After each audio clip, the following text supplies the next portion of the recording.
I love that everybody's super excited about it, and I love the attention, but it's also like it's actually going to have to become a law. It's like, You mean they're actually going to have to pass something and be in the house for more Yeah. than, what, 2 days out of the year? wait in line with bathroom access. Come on, man. Come on.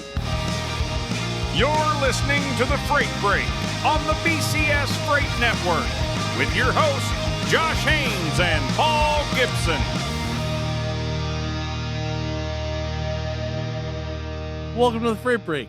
Yeah, so it's been a minute. Josh has been out super sick, had type A and type B flu, but he's back. How's it going, Josh? I am alive. I am here. It's terrible weather in Kansas City, as you know, and probably majority of the entire middle part of America knows that it's just been terrible weather. But no, I am alive. I'm happy to be here. We've got some exciting things on the agenda.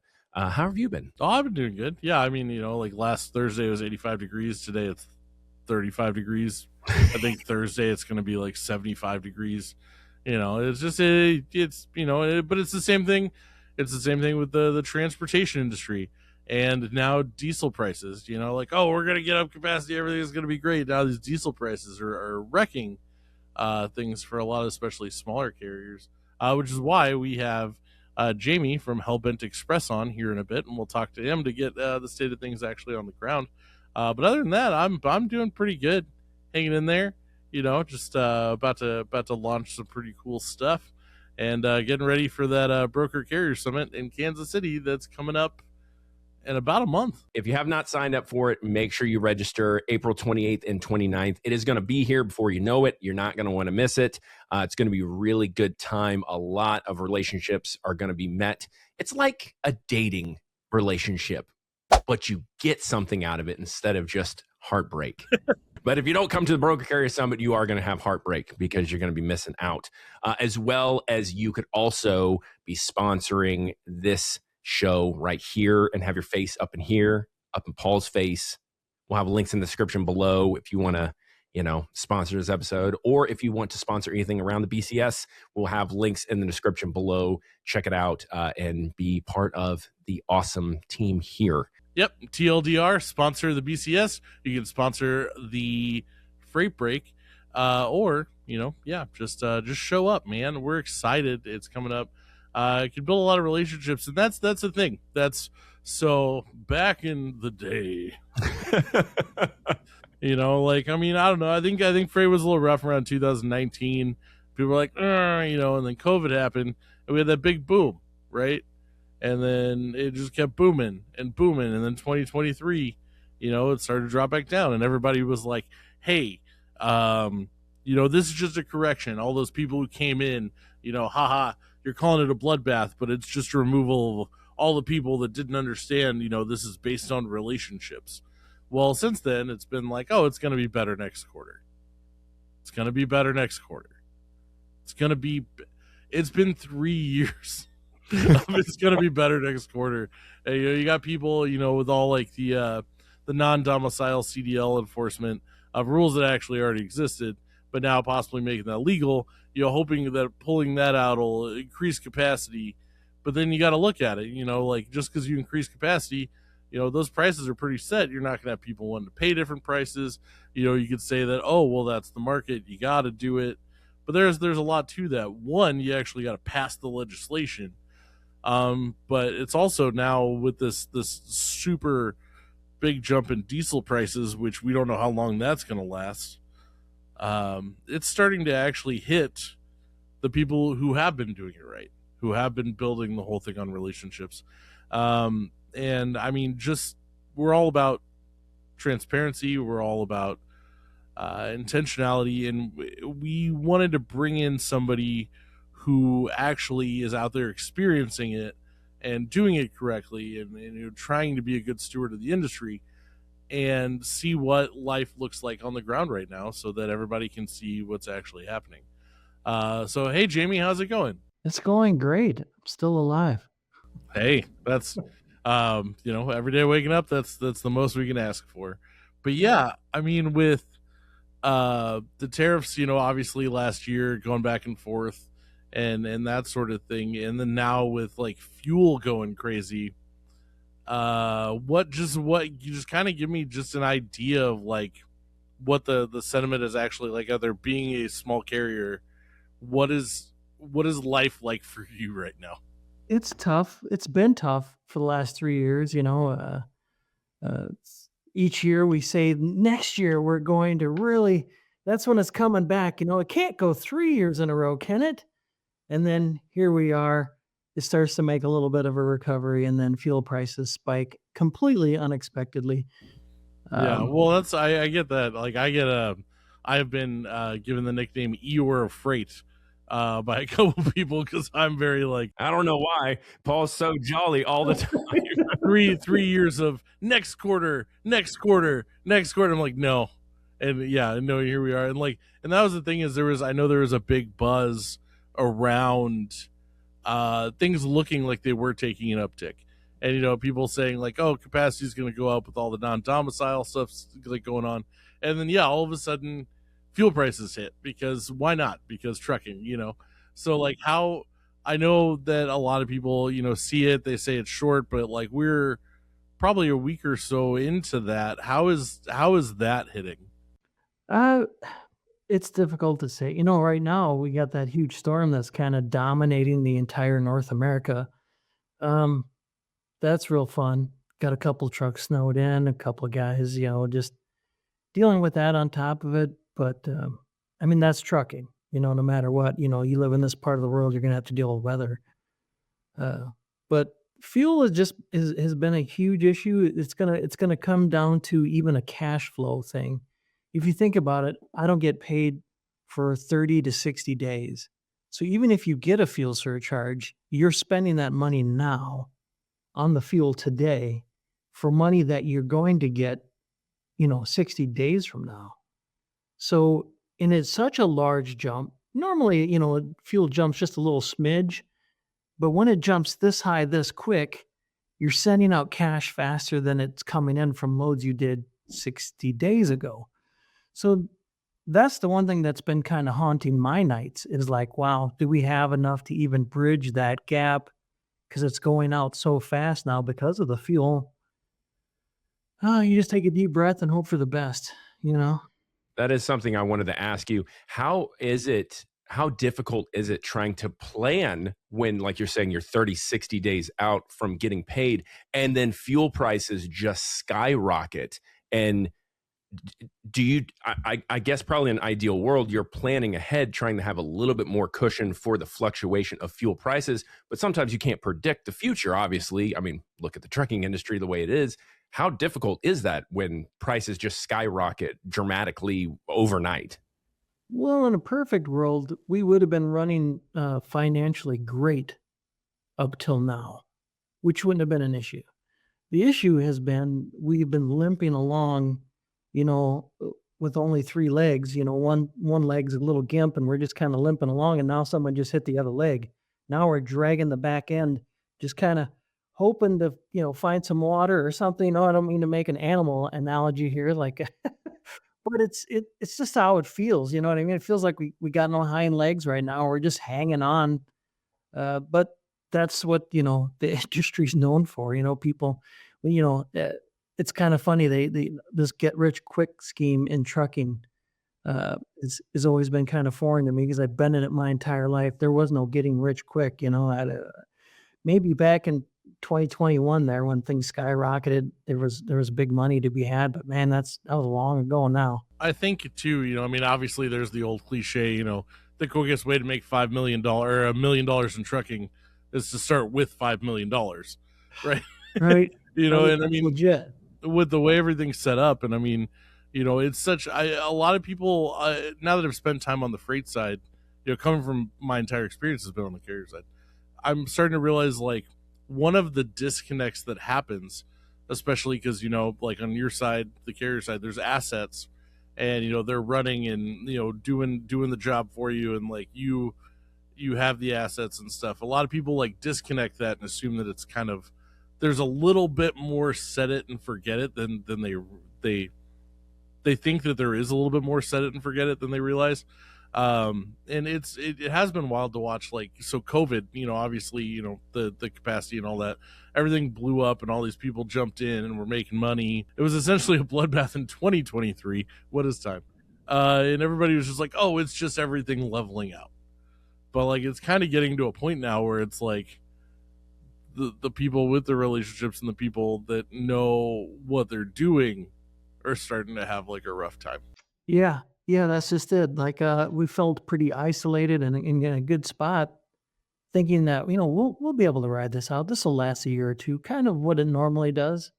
It doesn't usually last more than a year. You get a little downturn, it kind of equalizes, and then back up it goes or rides a nice wave. But now it's going on years and years of little to no profit, if any, and then you start to situation like this comes along, and I could see this really doing some people some harm. Not, from my point of view, obviously, but I think there's a lot of people in my position as well, small fleets that are just, we're hanging on by a thread to begin with. And now this. Yeah, well, and a lot of people, like, you see all the names and stuff that you see everywhere, and I think people forget how much the industry is made up of small carriers, like like mom and pops and stuff like that, and it's wild to kind of see the evolution of this and the way that it's been hitting.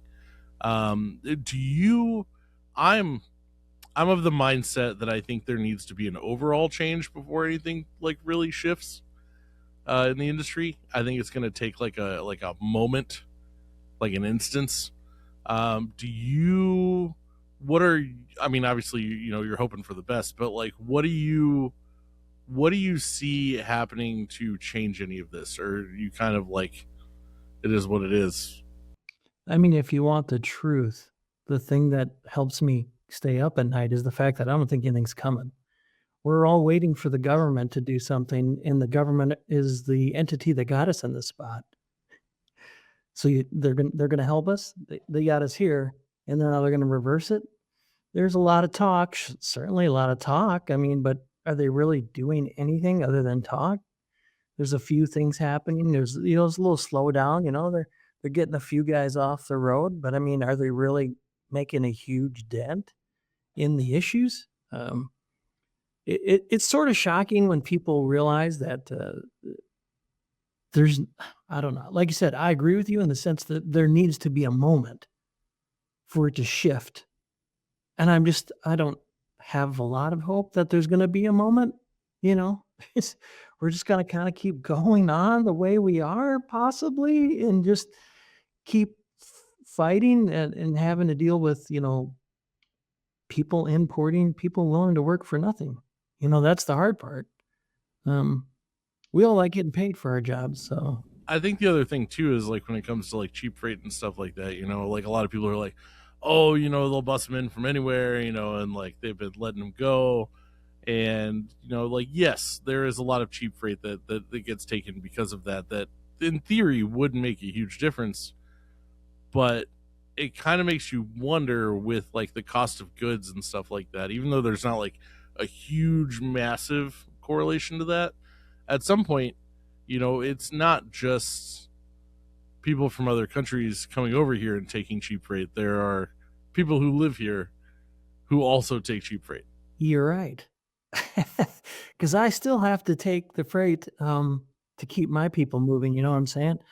Our issue, like one of our direct shippers, him and I had a nice conversation. Super nice guy. And, I mentioned the ELP to him, and he was kind of like, what is that? And he's like, well, there's this whole English language proficiency thing. And they get a lot of foreigners. It's a paper mill, so they get a lot of foreigners coming in. And he's like, yeah, he goes, we just, between them having an app or the shipper or the customer itself having an app, they're able to figure out how to communicate back and forth. And he's just like, so what's the big deal? I'm like, well, you understand that poor fellow's probably making, a third of what we're, and he's like, well, we're getting it moved really cheap then, aren't we? He's like, he's kind of smiling about it. I'm like, all right. Touche, man, touche. He didn't really care. He was getting the deal and he was happy with that. And I'm like, so we end up getting cross priced against that, and he knows that, and So he gives us a little bit more, but he's not willing to give us, enough to really, succeed at this, So that's the thing. Like here I am part of the problem because I don't really have much I can do otherwise. I gotta still keep my guys moving if I want to be in business, So you do end up being part of the issue uh, by proxy, so to speak, because you took the freight. I could have said, no, we got to do it for this. And you'd been like, oh, that's fine. I got this guy from Chicago who's got, 17 guys that don't speak the language and they mostly get the job done and that's fine. What do you do? Yeah. No, I mean, and that's the thing that I don't think a lot of people look at when they look at the whole, like, they don't look at it as a whole. They don't realize, like, oh, hey, like, it's a cycle now. There's a precedent that's been set. It's like, not to try and get like political or anything, but like, I mean, health insurance premiums. Like a lot of people are like, oh, the way that health insurance was set up, it caused those prices to skyrocket. Well, even when you get rid of some of those things, oh, they've found that income source. They found a new point. It's not, the prices aren't gonna go down. It's the same way with freight. It's like these shippers, like, oh, they've seen that it can be done. It might not be sustainable for, like the living that people want to make and stuff like that, but it's been done. So like the idea that, I think it's wild, the idea, me personally, I don't know that my opinions reflect anybody else or, like the BCS or anything like that, but it's wild to think that like shippers would all of a sudden just be like, oh well, yeah, we're just gonna pay a premium because like, you're American. Well, and I'm sure if the shipper actually cares about their product, they pay a premium. I have noticed that when it comes to certain products, not only is the broker or the shipper in that scenario are willing to pay, it's just most freight isn't that precious. You know what I mean? Like they look at it like shoplifting. You know what I mean? Walmart says, well, we're going to lose 10% of product or 5%, whatever that number is, to shoplifting. They build that into the price and they kind of move on. And I think a lot of these guys look at it, like, well, I'm shipping X amount of product, and if 99% of the time it gets there, so I lose 1% of the time. They, you know what I mean? Like they kind of look at it as big business and kind of move on. And I don't think a lot of people really consider. And it's just me, like, we pay health insurance, to our people. I'm sure there's plenty of people in this, in the trucking industry that aren't covered under health insurance. They're either relying on our government to provide something for them, or they don't even care if they live or die. You know what I mean? Like they're not in the country where they were getting bombed. I guess I don't really even know. It's the crazy world we live in right now. Seems we've got several wars going on right now in several countries, and I'm just perplexed at where the bombs are going to fly next. But let's not get into that, right? Yeah, this will get real dark real fast if we go down that road. Especially with me, they're military exercises. Yeah. But no, that's the thing. Like, it just depends on the product and what they're willing to spend. But most goods aren't that important in the sense that, they can afford to lose a truckload getting blown over or, whatever, They've already estimated it in their expense of just writing it off. It's like, for example, like you go in Costco and they've got chicken, like rotisserie chicken. It is priced at $4.99. They have come out and said they lose money on that every sale, but it's at the back of the store and everyone else has spent so much money by the time they get back there. It's a strategic plan, which is kind of mind-blowing to think about. They're deliberately losing money, but they're gaining so much money over here that it outweighs it. Yeah, it's a cost of doing business. And I get that, but that's what I'm saying is, like, even if you were to, like eliminate, all like the however many drivers they said it was going to be, like with all the non-domicile stuff, and you get all the states on board, you get everything actually legislated, which that's wild. I understand. I love that everybody's super excited about it, and I love the attention, but it's also like, it's actually going to have to become a law. I was like, you mean they're actually going to have to pass something and be in the House for 2 days out of the year. Wait in line with bathroom access, you know. Come on, man. Come on. So it's crazy to me for people to think that would be the thing that would fix it. And that's but I do love the enthusiasm. So I guess just and I'm this is more like I want people to see what it's looking like out there. Like, because you do stuff right. You're out there doing your job the best you possibly can. You run everything off of, like, you run off relationships. It's one of those things where there's almost like, it almost feels like you're getting punished for being like virtuous. Well, if that's what it looks like, that's what it feels like. Just to be honest with you, that's what it feels like. Because there's days, as a business owner, you listen to another business owner tell you like, well, so we use a few guys that aren't, above board, but it gets moved cheap. And I think to myself, well, I suppose I could hire those people and I could be that kind of evil. I could take advantage of these, people that come, immigrants and pay them less than a living wage, give them no insurance of any kind. Why would I maintain the equipment? That would be foolish, because screw those people, right?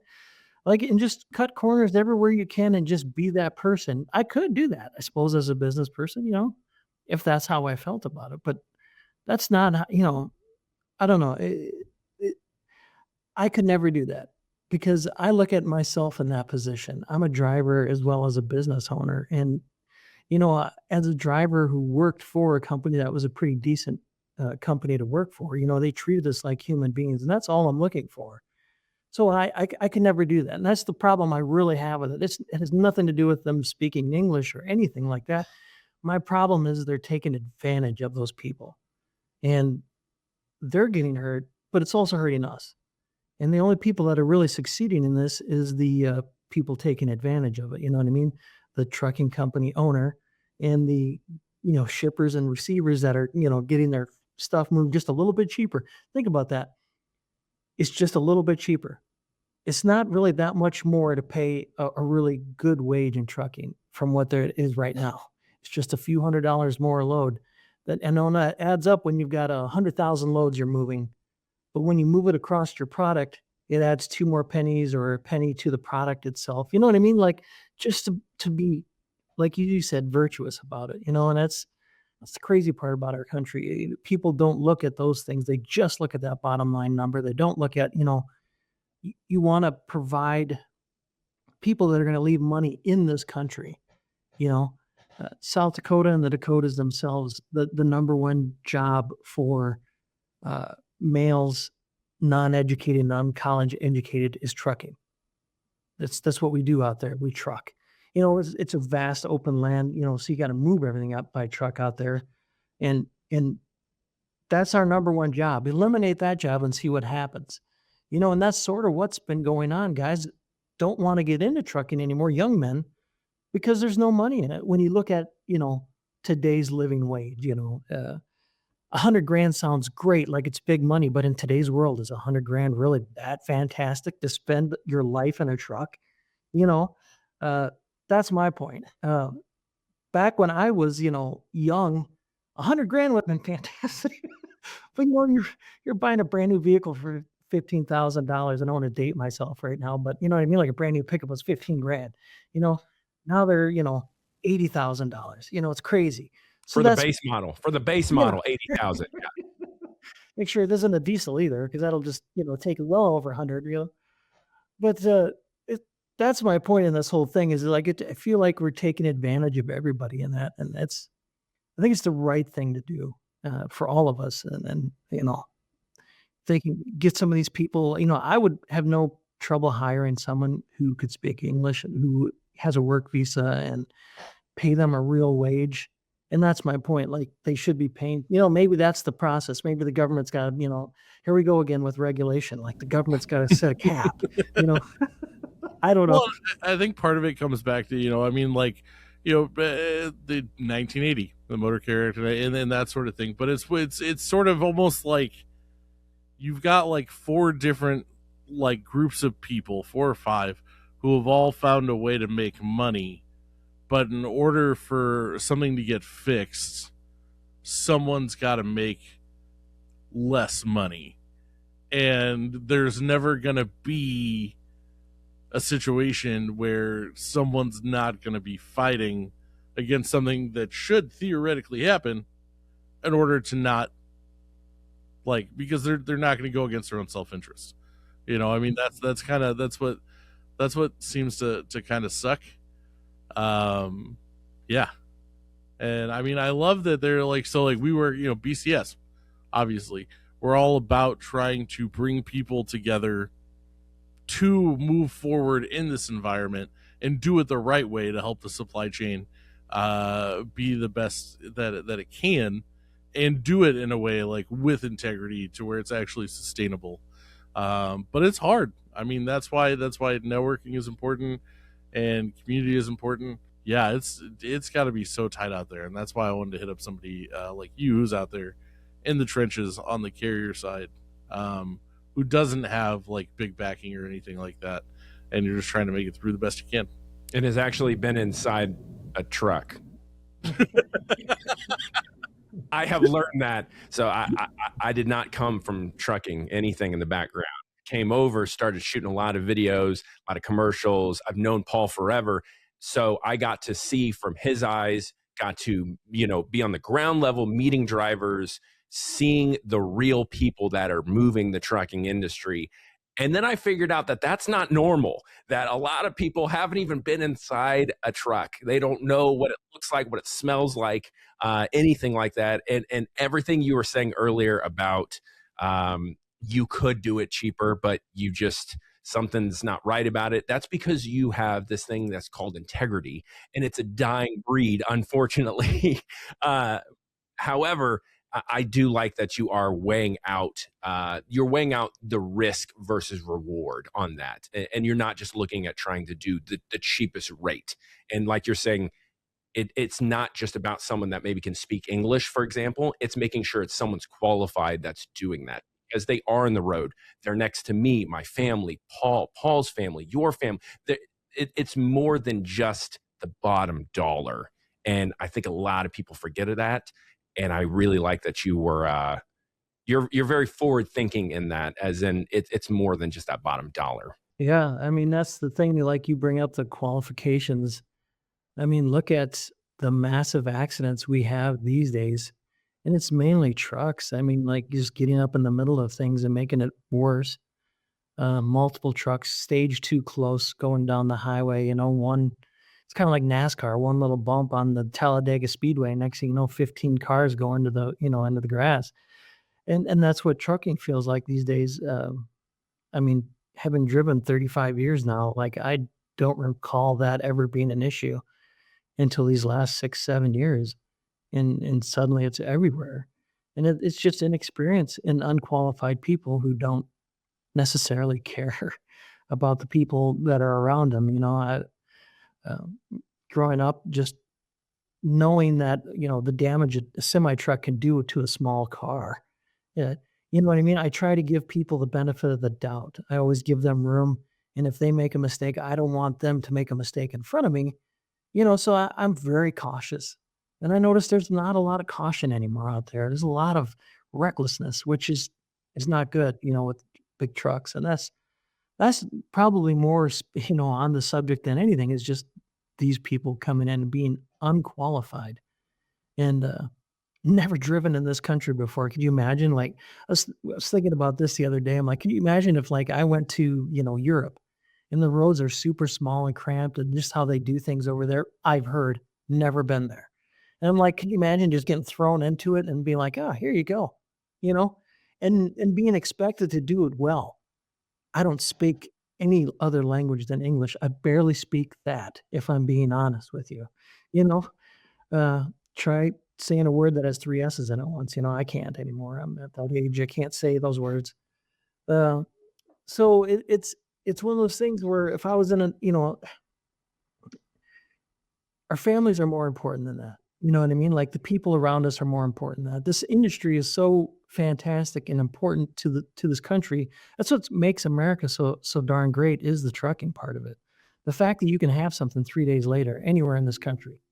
You know what I mean? Like, you're never more than 3 days without something. Yeah, my kids are not used to anything before that, which Yeah. is just an example that, not having something instant gratification. I will say, and I know we would go down this road forever, and we're close on time, so I won't have us go down this road, but it does make you look at that bottom dollar, how many of these drivers are also being pumped out, not trained properly, because it's coming back to that bottom dollar, and safety is not in the front of the issue, which then dominoes down from there. But I digress. We don't have all day for that, and unfortunately, How do we solve these wrecks? Oh, better training. Oh, but what better training does? That creates more drivers that cost more money because they're safe. Exactly. Well, Jamie, we can talk all day with you. I know we got a little dark there for a while. But unfortunately, that is how the trucking industry is at times, and we love to be as transparent as possible. When things are really good, we like to highlight that they're really good. When things are difficult, which they are right now, we like to highlight that. We don't want to sugarcoat things. I appreciate you coming on. Is there anything else you had, Paul? No, just hopefully maybe we can, someone will see this, maybe we can get you some freight. Where can people get a hold of you, Jamie?